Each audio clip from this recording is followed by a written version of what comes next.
In this short video, I'm going to explain how a multiplexer works. Here is our multiplexer chip, and it has 4 inputs. So I'm going to add an input there, an input there, an input there, and an input there. 4 inputs, and it only has 1 output. So how, if we, let's say we turn these inputs on in the pattern on, off, off, on. So here are 4 inputs, which are forming the number 1, 0, 0, 1. And over here we have a single output, which is on, a 1.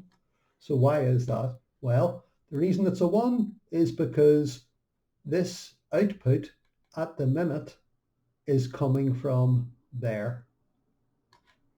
How do I know it's this one that's being fed out the other side and not the bottom one that's being fed out the other side? Well, watch.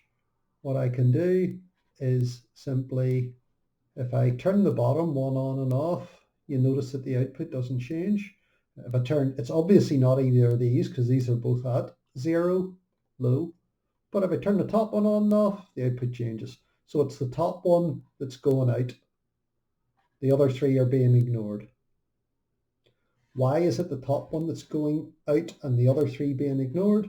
Well, because these selectors here decide which one single input gets to make it out the other side as the output. And at the minute they are sitting at 0, 0, which is why it's input 0, which is heading out the other side. Let's change things around a bit and see what happens. If I add a couple of inputs here so that I can, if I add a couple of inputs here so that I can play around with this selector, let's set that selector to that.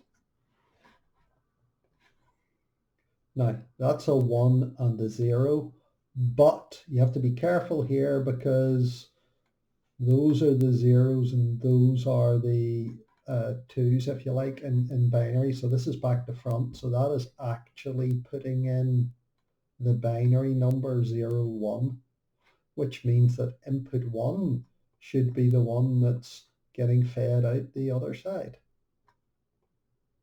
How can we prove that that's the case? Same way as before. It's obviously one of these 2 that's going out the other side because the output's off. If I try that, yep, it's that one, look. If it's this one, no change. So it's not connected through. So a multiplexer takes a whole bunch of inputs, 4 or 8 or 16, whatever number, whole bunch of inputs, and only lets one of them get through to the output. And which one gets through depends where you set these selector inputs at the bottom. That's all there is to a multiplexer.